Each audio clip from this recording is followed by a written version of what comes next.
수요일마다 사도신경 강해하고 있죠. 오늘 6번째 순서입니다. 장사한 지 사흘 만에 죽은 자 가운데서 다시 살아나시며, 이 대목을 함께 살펴보고자 합니다. 예수님의 부활을 언급하기 전에 대전제가 있죠. 예수님이 십자가에 죽으셨다, 완전히 죽으셨다, 또 장사되셨다. 그렇죠. 십자가 죽음과 장사가 전제되지 않으면 부활을 이야기할 수가 없습니다. 왜 예수님의 죽음과 장사되심을 먼저 언급할까? 사도신경에 그것을 꼭 넣었을까? 그것은 1세기에 그런 자들이 있었습니다. 예수님은 존재 자체가 없었다, 신화였다 그런 것이죠. 그래서 예수가 정말 하나님이라면 절대로 육신을 가질 수 없고 또 실제 사람으로 나타날 수가 없다. 따라서 가짜로 나타나셨다, 그렇게 기독교인들이 퍼뜨린다, 이렇게 주장했습니다. 그래서 그런 주장을 가리켜서 가현설 그렇게 말합니다. 가짜로 나타났다는 거죠. 영어로는 도세티즘. 그래서 이 가현설을 주장하는 자들이 있기 때문에 사도신경에서는 예수님이 분명히 십자가에 못 박혀 죽으셨다, 완전히 죽으셨다, 그래서 완전히 장사 지낸 바 되었다, 그랬다가 사흘 만에 부활하셨다, 이렇게 증거하고 있는 것입니다. 성지 예루살렘에 가면 여러 순례 코스가 있는데 그 중에서 예수님의 무덤을 기념하는 성묘교회당이 있죠. 성묘교회, 거룩한 묘지라는 뜻이죠. 기독교를 공인한 로마 황제 콘스탄티누스 아시죠? 그의 어머니 헬레나는 독실한 그리스도인이었습니다. 이 헬레나의 요청에 의해서 AD 336년에 건립된 교회당입니다. 그 교회당 안에는 예수님께서 장사되셨던 것으로 추정되는 동굴 무덤이 있습니다. 물론 빈 무덤이죠. 예수님이 부활했으니까. 그래서 분명히 예수님은 십자가에 죽으셨다, 그리고 장사 지낸 바 되셨다, 그 대전제를 우리 잊지 말아야 할 것입니다. 그래서 오늘 본문 4절에도 보니까 장사 지낸 바 되셨다가 성경대로 사흘 만에 다시 살아나사, 그래서 예수님의 십자가 죽으심과 장사되신 부활, 그 모든 것들이 구약성경에 이미 예언되어 있었다.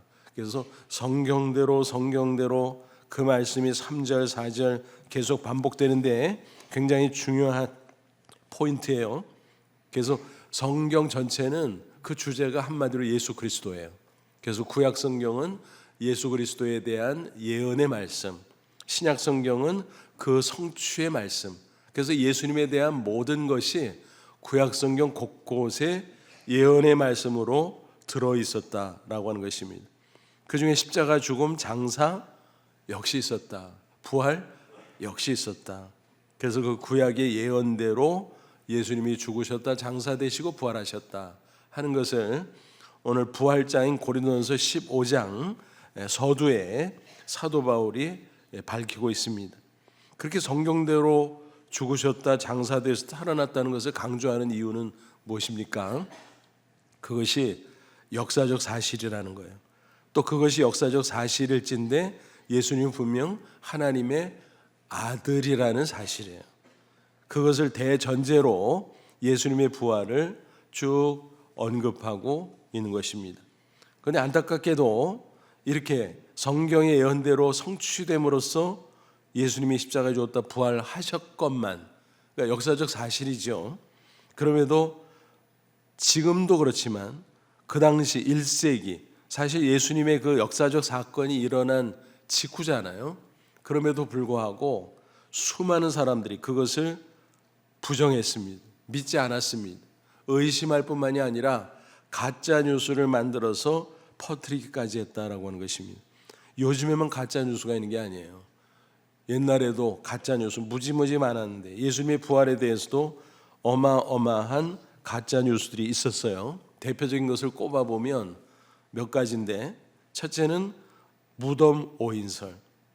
그 여인들이 안식 후 첫날 이제 해가 완전히 떠서 환해지기 전에 아직 컴컴할 때 무덤을 찾아가다 보니까 잘못 찾아갔다. 그래서 빈 무덤을 찾아가 가지고 예수님의 무덤인 줄로 착각하고 예수님이 부활했다고 이야기를 했다. 그래서 무덤 오인설이에요. 여러분, 만약 그랬다면 나중에 밝혀졌겠죠. 예수님의 부활을 부정하는 자들이 여기 있는데 진짜 무덤? 여기 예수 누워있잖아. 그렇게 하면 밝혀질 것이었겠죠. 이 무덤 오인설도 말이 안 되는 것임을 알 수가 있습니다. 또 두 번째는 뭐가 있었냐면은 시체 도난설. 여러분, 상식적으로 한번 따져보죠. 예수님이 멀쩡하게 살아계실 때 예수님을 두고 도망쳤던 제자들, 예수님이 이미 운명하셨는데 그 시체를 자기들이 훔치겠다고 목숨을 걸어요. 다시 모여서 그들이 시체를 훔쳐가요. 말이 돼요? 앞뒤가 맞질 않죠. 그러니까 그것도 말이 안 된다. 특별히 그 당시 예수님의 무덤은 24시간 내내 로마 군병들이 몇 교대로 지켰어요. 그러니까 한순간도 경비병이 없었던 적이 없었다는 것입니다. 그들이 왜 그렇게 방비했는가 하면 미리 소문이 퍼져 있었거든요. 예수가 평소에 살아있을 때 부활한다 그랬어. 그러니까 혹시 제자들이 거짓말로 부활했다고 퍼뜨릴 수가 있어. 시체 훔쳐다가 숨겨놓고 미리 사실은 그것을 이야기하고 또 대비하고 그런 차원에서 로마 군병들이 24시간 계속 교대에서 한순간도 빠뜨리지 않고 지키고 있었다는 것입니다. 그런 상황에서 그 겁쟁이 도망쳤던 제자들이 모여들어서 예수님의 시신을 다시 훔쳐다가 숨겨놓고 부활했다고 거짓말을 퍼뜨려 말이 돼요? 전혀 안 되죠. 세 번째는 환상설. 예수님이 너무 보고 싶어서, 그렇잖아요 여러분.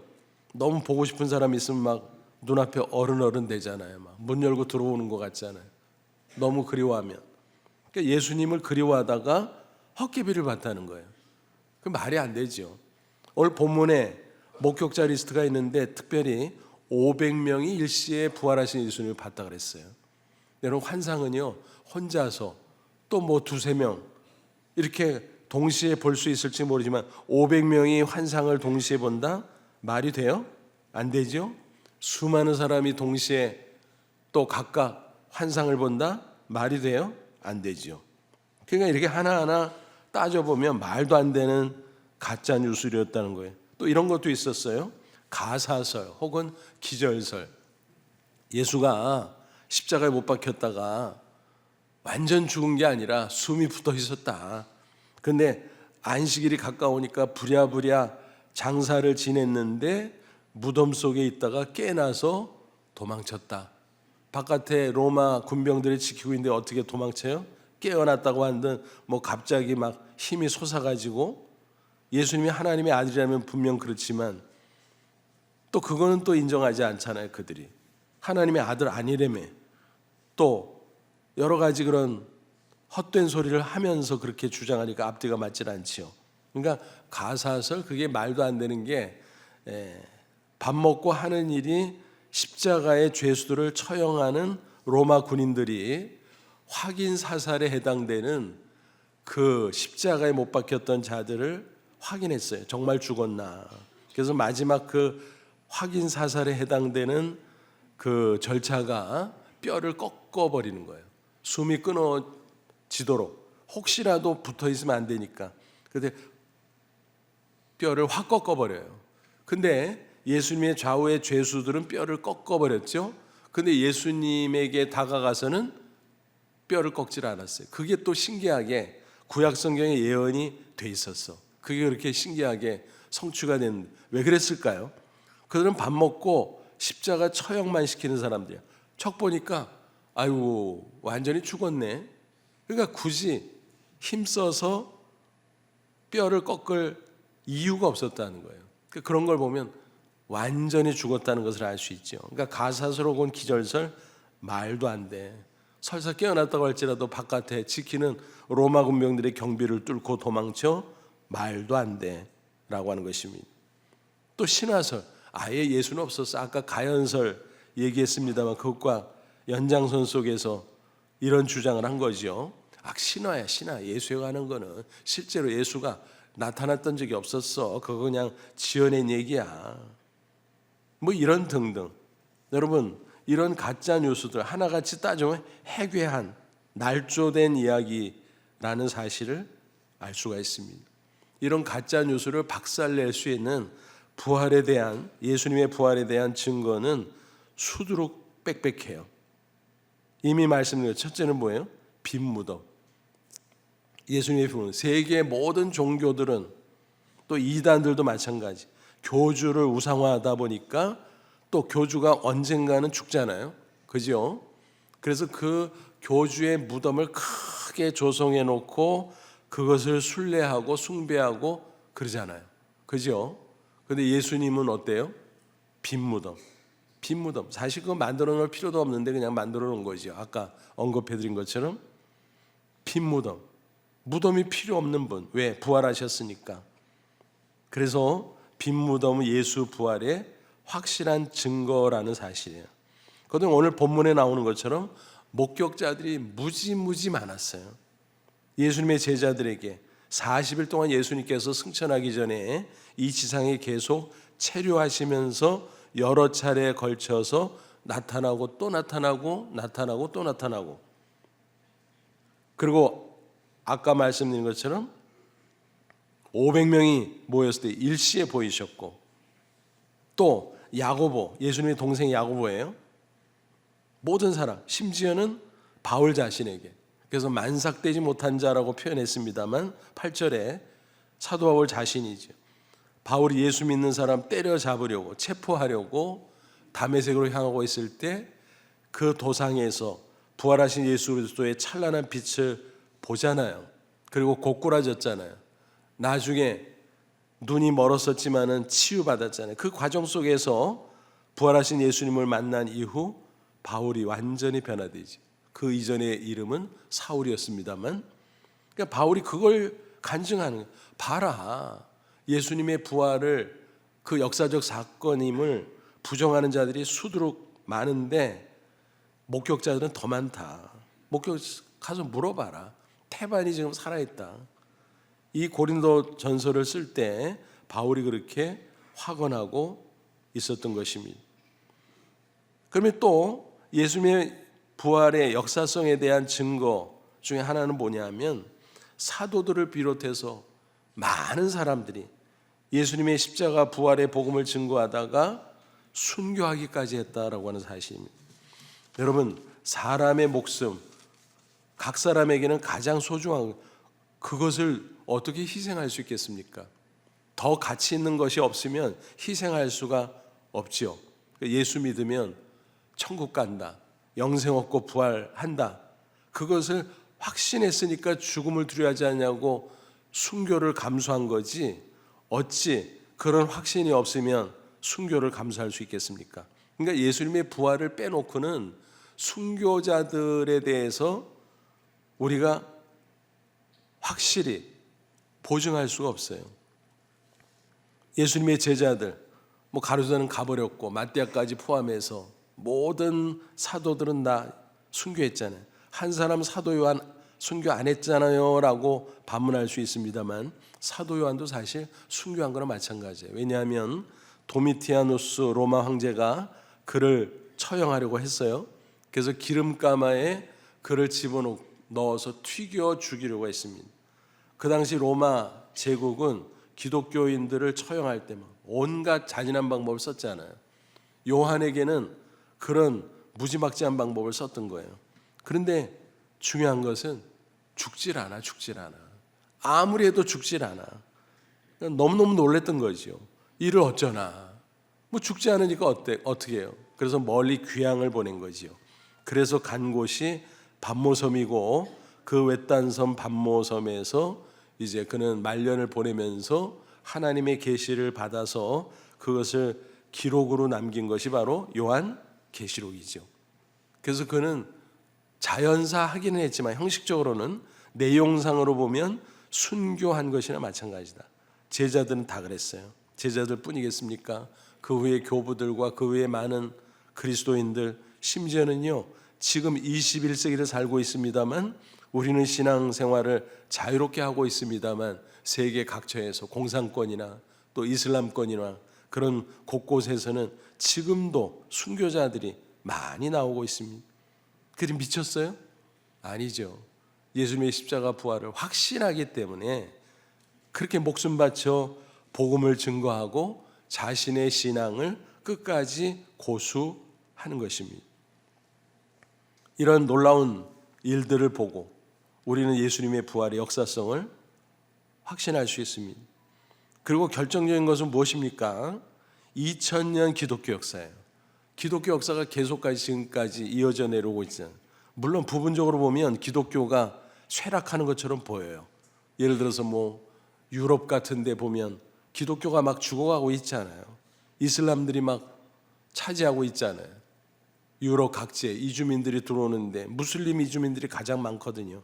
그러다 보니까 프랑스, 영국, 독일 등등 그런 대표적인 유럽 국가들이 무슬림에 의해서 가득가득 채워져가는 그런 슬픈 현실이 있기는 있습니다만 전 세계적으로 보면 기독교는 계속 융성하고 있습니다. 특별히 기독교가 부흥하고 성장하는 지역이 어딜까요?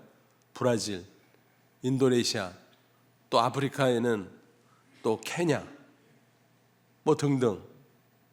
우리나라는 원래 인구수가 적으니까 그럼에도 불구하고 한국교회 이렇다 저렇다 그래도 여전히 한국교회가 건재하고 있고 세계 선교를 선도하고 있다는 분명한 사실입니다. 그러면서 이 선교를 통해서 세계 각처로 복음이 지금도 계속 확산하고 있다라고 하는 사실입니다. 예수님 승천하신 이후에 초대교회 당시 얼마나 많은 핍박을 받았어요. 근데 로마 제국이 변했잖아요. 그들이 핍박하던 기독교인들 때문에 오히려 기독교 국가가 되잖아요. 참 신기한 일이죠. 예수님의 십자가 부활이 사실이 아니라면 그런 일은 절대로 있을 수가 없다는 것입니다. 특별히 콘스탄티누스 황제가 AD 321년 주일을 공휴일로 제정을 했습니다. 그래서 지금 오늘날까지 전 세계가 주일날 공휴일로 지키고 있는 것입니다. 그 이유가 뭐냐면 기독교인들이 예배 드릴 수 있도록 보장하자, 그런 취지였다는 거예요. 그래서 흥미롭게도 그 주일은 뭐예요? 세상 사람들은 일요일, 그리고 로마 제국 시대에는 태양신을 섬기는 날 일요일, 썬데이 그랬습니다만 콘스탄티누스 황제가 공휴일로 정하면서 일요일이 아니라 주일이 된 거죠. 주일은 무슨 말이에요? 계시록 1장 10절에 나오죠. 주님의 날. 어떤 사람이 따지더라고요. 이상한 이단에 물들어가지고 성경에 무슨 주일이 나오냐고. 무식하면 용감하네. 왜 주일이라는 말이 안 나와요? 성경에 딱 한 번 나와서 그렇지. 주의 날이라고 돼 있죠. 계시록 1장 10절. 그리고 사도행전 같은 데는 주일이라는 용어가 그때까지는 안 나왔지만 안식 후 첫날이라는 표현이 있죠. 안식 후 첫날. 그때 기독교인들이 모여서 예배했다라는 것입니다. 안식 후 첫날이 무슨 날이에요? 예수님이 부활하신 날이죠. 그래서 주일은 예수님의 부활을 기념하는 날이에요. 그래서 제가 지난 주일 설교 시간에 그렇게 정리해 드렸잖아요. 주일은 작은 부활절이고 부활주일은 큰 부활절이다. 이해가 되시죠? 그게 주일이에요, 주일. 그러니까 역사 속에서 그런 놀라운 일이 있었던 거예요. 그래서 주일, 세계 이슬람권에서도 주일을 지키잖아요. 주일은 다 공휴일이잖아요. 공산권도 마찬가지. 그들이 적극적으로 기독교를 믿지 않아도 주일은 이런 역사적인 과정 속에서 공휴일로 지정되고 지금까지 지켜지고 있다라고 한 사실이에요. 이런 배경들을 보면 그렇구나. 예수 부활은 분명한 역사적 실제했던 사건이구나 하는 것을 알 수가 있습니다. 자주 제가 소개해드립니다만 역사학자들 중에서 대표적으로 옥스퍼드 대학의 역사 교수였던 토머스 아놀드라는 분이 있어요. 그분이 그런 이야기를 했어요. 그분은 사실은 동기는 예수 부활이 거짓이라는 것을 파헤치고 싶었어요. 그런데 역사적인 사료를 들춰보고 성경을 연구하고 모든 것을 다 종합해 본 결론, 야, 그 어떤 과거의 역사적 사건보다도 예수 그리스도의 부활에 대한 역사적 자료가 훨씬 더 많다. 훨씬 더 많다. 그러니까 예수님의 부활을 도저히 부정할래야 부정할 수 없다라고 결론을 내렸어요. 그 사람 뭐 하는 사람인데요? 밥 먹고 역사만 연구하는 사람이에요. 그 사람이 이렇게 결론을 내렸어요. 예수님의 부활을 부정하려고 했던 사람이 인정할 수밖에 없었음을 고백하고 있습니다. 여러분, 우리의 부활 신앙은 여기에서 출발해야 됩니다. 예수님은 하나님의 아들이다. 그런데 인간으로 오셨다. 성탄. 그러다가 마지막 십자가에 피 흘려 죽으셨다. 그리고 완전히 죽으셔서 장사되셨다. 그런데 무덤에서 사흘 만에 부활하셨다. 라는 사실. 또 부활하신 예수님은 여전히 살아계시죠. 그래서 승천하셨고, 승천하신 이후에는 어떻게 했다고요? 하나님 보좌 우편에 부활하신 몸으로 여전히 계시죠. 그럼 우리하고 뭔가요? 그렇게 느낄 수 있지만 전혀 그렇지 않죠. 왜요? 승천하신 예수님이 보혜사 성령을 보내주셨거든요. 성부, 성자, 성령, 삼일체 하나님. 그래서 성령은 하나님의 영, 그 성령이 오시면 하나님 아버지가 나에게 와 있는 거예요. 또 성령은 예수의 영, 그러므로 성령이 나에게 오시면 예수님이 성령을 통해서 나에게 와 계신 거예요. 그래서 부활하신 예수님은 승천하신 하나님 보좌 우편에 있지만 성령을 통해서 지금 이곳에 나와 함께 계시다라고 하는 사실입니다. 그래서 여러분, 예수님의 부활의 역사적 사건과 더불어서 그 부활하신 예수님이 성령을 통해서 나와 함께 한다는 사실을 꼭 믿으시기를 바랍니다. 그게 부활신앙이에요. 그냥 옛날 2000년 전 예수님께서 십자가에 죽었다가 부활하셨대, 그리고 끝나는 거는 그건 부활신앙이 아니에요. 그분이 나와 어떤 연관성이 있는가? 그분이 나를 위해서 십자가에 죽었다, 나를 위해서 부활하셨으니까 내가 예수님을 믿으면 영적으로 죽었던 내가 부활하신 예수님의 그 생명의 역사로 중생했다. 거듭났다는 거예요. 죽었던 영혼이 다시 살아났다는 거예요. 그래서 부활신앙은 영생의 확신으로 이어지게 되는 것입니다. 고린도서 15장 이 부활장 가운데 17절, 오늘 본문 읽지 않았습니다만 이런 말씀이 있어요. 그리스도께서 다시 살아나신 일이 없으면 너희 믿음도 헛되고 너희가 여전히 죄 가운데 있을 것이요. 무슨 얘기예요?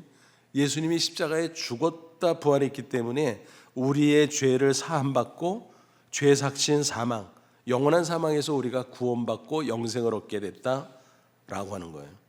그래서 십자가와 부활이 짝을 이루어서 우리와 연관성이 있음을 우리가 믿을 때 우리는 죽은 영혼이 중생하고 살아나서 영생을 얻고 누리게 되었다라고 하는 것입니다.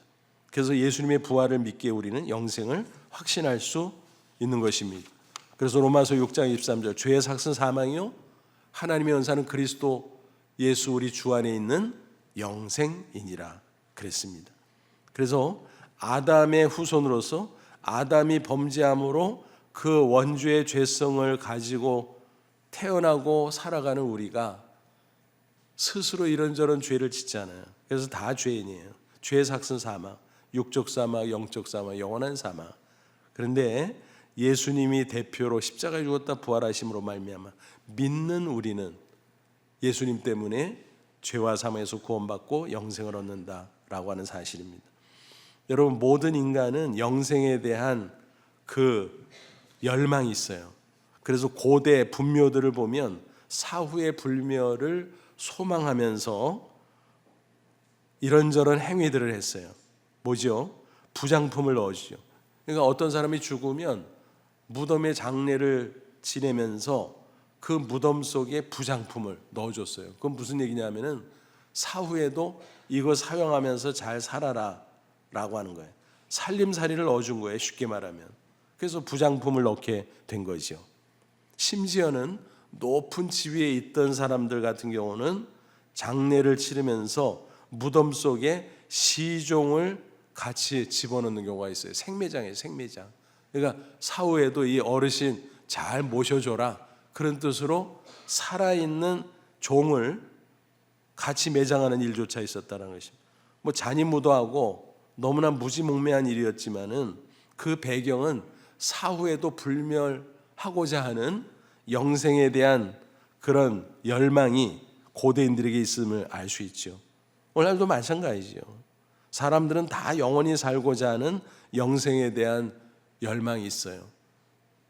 그런데 그것을 보장할 수 없으니까 건강장수, 그걸 위해서 애를 쓰지요. 그러나 언젠가는 늙어지고, 언젠가는 병들고, 언젠가는 죽고, 그게 인간의 걸어갈 필연적인 길이지요.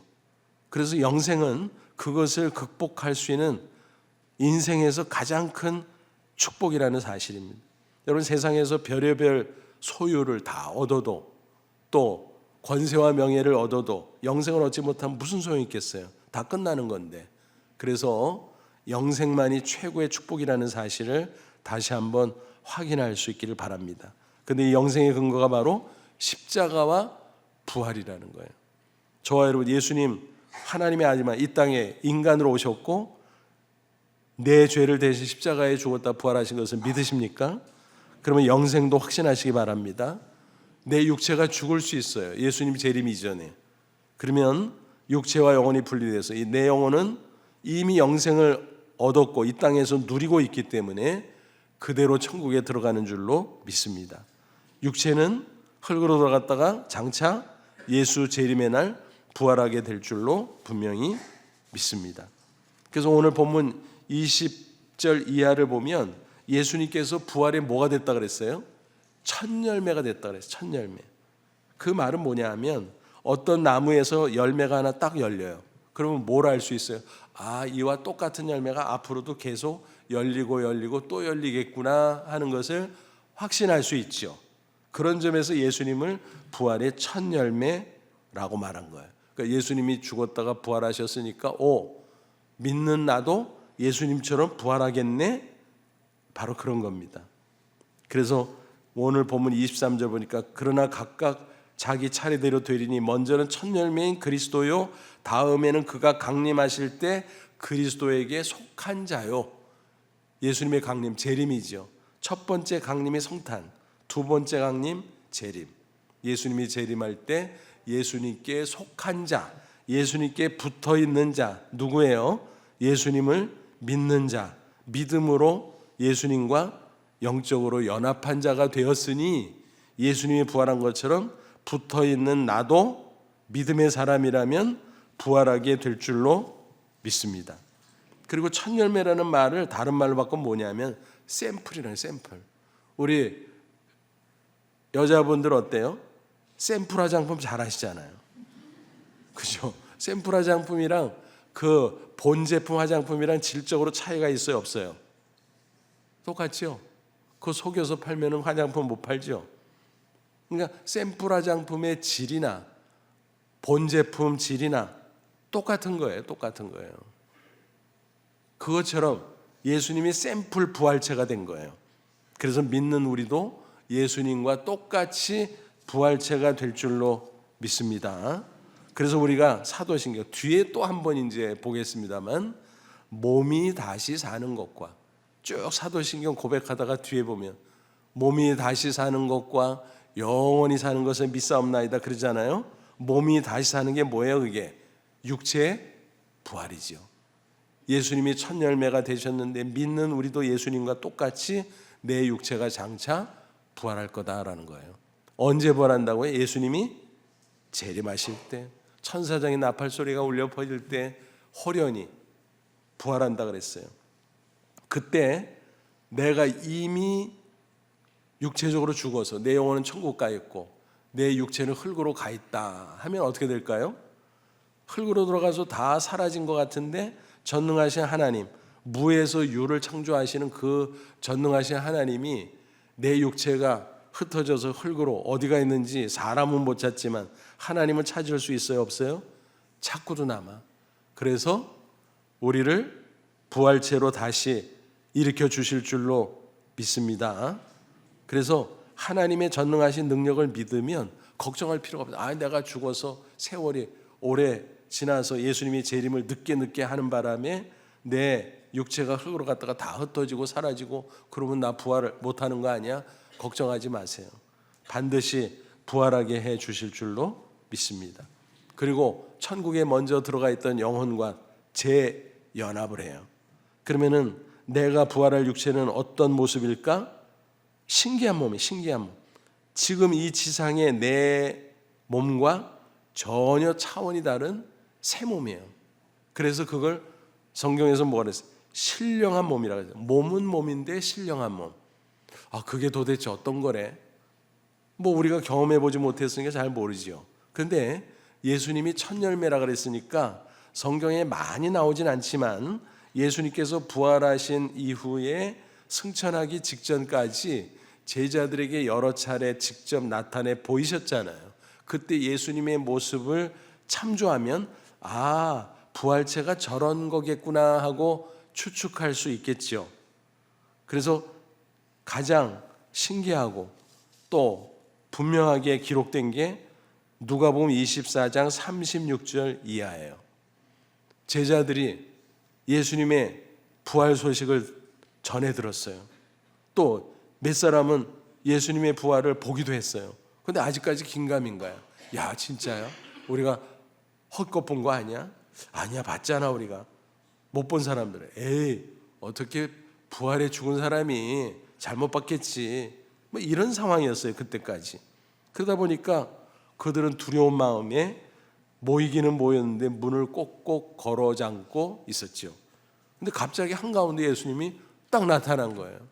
얼마나 신기합니까? 문을 따준 사람이 없는데 어떻게 들어오셨어? 그 몸이라며? 그러니까 신기한 몸이죠. 몸은 몸인데 시공을 초월하는 그런 몸. 제자들에게 야, 갈릴리 바닷가에서 만나자. 근데 가보니까 예수님 벌써 도착해가지고 조반을 준비해 놓고 기다리고 계셔. 어떻게 그렇게 빨리 가실 수 있을까요? 부활체니까 걸어가고 뛰어가고 그게 아니라 마치 날아가듯이 휙 하고 먼저 가 계셨고 먼저 제자들이 조반을 준비해 놓으셨다는 거예요. 그래서 그렇구나. 예수님의 부활체는 시공을 초월하는 신기한 것이구나 하는 것을 알 수 있습니다. 진짜 신기하지요. 근데 분명히 몸은 몸이라는 거예요. 그래서 신령한 몸. 프랑스 소설 중에 그런 소설이 있어요. 마르셀 에메라는 소설가 쓴 공상 소설인데 벽으로 드나드는 남자, 그런 소설이 있어요. 주인공이 희한한 능력이 갑자기 생긴 거예요. 어느 날 자기도 모르게 이게 뭐지? 막 벽을 뚫고 다니는 거예요. 막 그게 얼마나 놀라운 능력이에요. 그러다 보니까 막 여기저기 휘젓고 다니면서 막 뭐 절도도 하고 탈옥도 하고 막 그런 행각을 벌였습니다. 그래서 그 주인공의 얘기는 어쨌든 뭐 좋지 않은 얘기지만 희한한 능력이 생긴 그 공상 소설 속에서 나오는 남자로 벽을 막 뚫고 다녀요. 막 여기저기 막 휘젓고 다녀요. 야, 신기하다. 어쩌면 그 소설가가 성경의 부활체에서 힌트를 얻었는지도 모르겠어요. 근데 그 주인공이 금발 여인과 사랑에 빠져서 야, 내가 이 벽을 뚫고 다니는 능력을 없애야지, 정상적인 인간으로 연애를 할 수 있지, 안 되겠다. 그래가지고 그 능력을 없애려고 약을 잘못 먹었는데 중간에 벽을 통과하다가 벽 속에 막 있을 때 그 능력이 사라져버렸어. 그래가지고 벽 속에 갇혀 있어요. 그래서 파리에 가면은 벽 속을 통과하다가 갇힌 그 남자의 그 형상이 그렇게 조각품으로 이렇게 서 있는 게 있는데 그렇게 재미있는 소설이에요. 근데 그거는 그냥 공상이고 예수님의 부활체는 뭐예요? 실제 그랬다는 거예요. 그러니까 우리도 어때요? 장차 실제 그럴 거예요. 고린도서 15장 42절부터 44절 이런 말씀이 있잖아요. 죽은 자의 부활도 그와 같으니 썩을 것으로 심고 썩지 않은 것으로 다시 살아나며 욕된 것으로 심고 영광스러운 것으로 다시 살아나며 약한 것으로 심고 강한 것으로 다시 살아나며 육의 몸으로 심고 신령한 몸으로 다시 살아나니 육의 몸이 있은즉 영의 몸도 있느니라. 그러니까 지금의 우리 몸과는 차원이 다른. 우리는 어때요? 세월이 가면은 욕된 것 수치스럽잖아요. 뭐 병도 생기고 또 얼굴도 쭈글쭈글해지고 세월이 가다 보니까 어느 날 거울을 보니까 우리 아버지가 있네. 근데 또 세월이 가니까 우리 아버지보다 더 늙은 사람이 있네. 우리 아버지는 53세에 돌아가셨거든요. 그러니까 50대 돌아가면서 이렇게 거울을 보니까 우리 아버지가 있어. 우리 아버지가 왜 여기 있지? 제 모습이죠. 그렇게 변한 거예요. 근데 또 세월이 들어가다 보면 우리 아버지보다 더 큰 할아버지가 있네.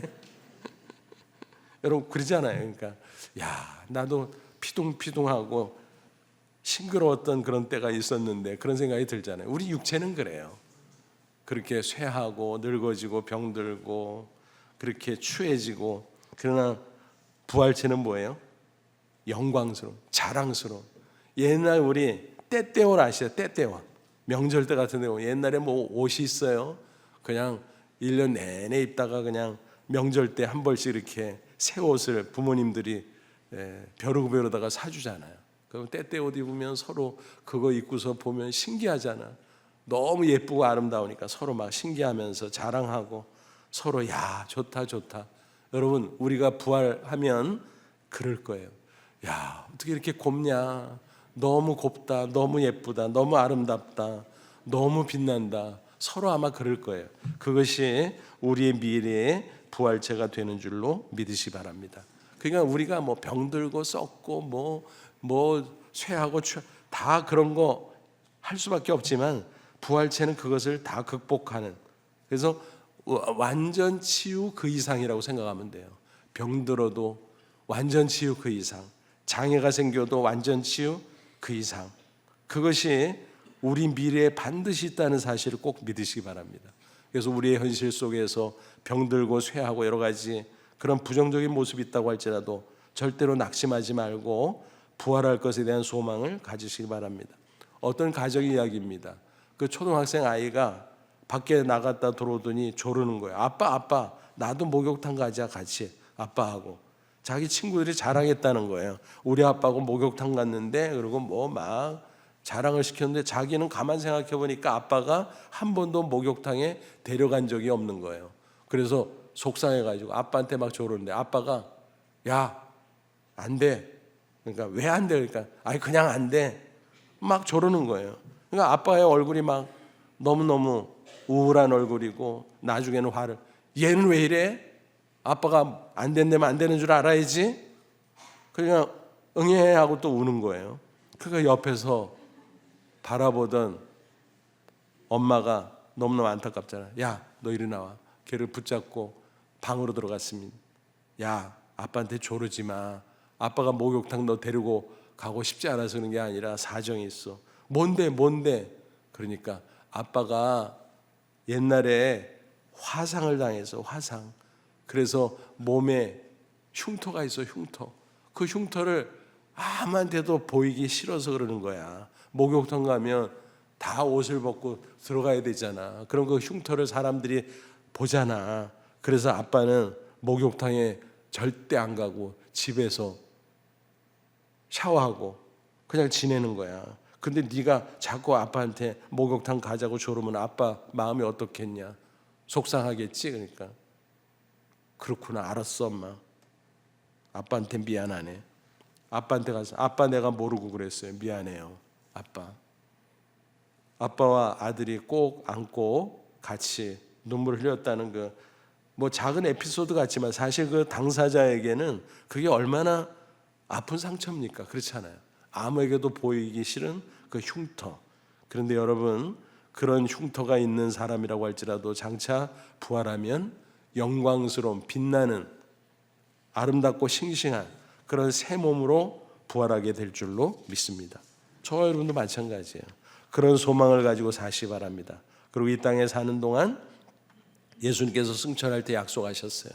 마태복음 28장 20절, 볼지어다 내가 세상 끝날까지 내가 너희와 항상 함께 있으리라. 승천하는데 어떻게, 멀리 떠나가시는데 어떻게 함께 하신다고요? 승천하셨지만 성령을 보내주셨잖아요. 그래서 보혜사 성령을 통해서 예수님은, 부활하신 그 살아있는 예수님은 저와 여러분과 지금도 이곳에 우리가 언제 어디서 무엇을 하는지 함께 계시는 줄로 믿습니다. 그러므로 사망 권세, 사탄 권세 이기신 예수님이 성령을 통해서 나와 함께 하심을 확신하면서 여러 가지 어렵고 힘든 고난과 역경과 풍파와 환난의 상황이 있다고 할지라도 결코 두려워하거나 낙심하지 마시기 바랍니다. 주님 바라보고 의지하고 주님께 부르짖어 기도하면서 승리할 수 있기를 바랍니다. 말씀을 맺고자 합니다. 예수님은 십자가에 죽었다가 장사 지낸 바 되셨고 완전히 죽으셨다가 부활하신 줄로 우리는 믿습니다. 그러므로 그 부활의 능력으로 죄로 죽었던 우리의 영혼을 다시 중생, 거듭나게 하셔서 우리는 이미 영생의 사람이 된 줄로 믿습니다. 그래서 영생을 누리다가 혹시 육체 죽음을 당한다고 할지라도 우리의 영혼은 영생을 얻은 영혼으로 영원한 천국에 즉시 들어감을 믿으시기 바랍니다. 그리고 육체가 흙으로 돌아가 다 흩어진다고 할지라도 장차 예수 그리스도 재림하는 그날 영광스러운 부활의 새 몸으로 다시 살아날 것, 육체의 부활을 꼭 믿으시기 바랍니다. 그리고 부활하신 예수님이 성령을 통해서 지금 이곳에 언제 어디서 내가 무엇을 하든지 함께 계심을 확신할 수 있기를 바랍니다. 이 모든 내용을 확신하는, 그게 부활신앙이에요. 예수님의 부활 사건만 예수님이 옛날에 부활했대 그러고 끝나는 게 아니라 따라서 내가 영생 얻었고, 따라서 내가 장차 육체로 부활할 것이고, 따라서 내가 이 세상 사는 동안 부활하신 예수님과 함께 성령을 통해서 동행하며 승리할 수 있어. 이런 확신, 이것이 부활신앙의 전체 내용이라는 것을 꼭 기억하시고 부활신앙으로 늘 승리하시고 천국과 부활의 소망 가운데 날마다 기뻐하며 감사하며 살아가는 저와 여러분 되시기를 주님의 이름으로 축원합니다.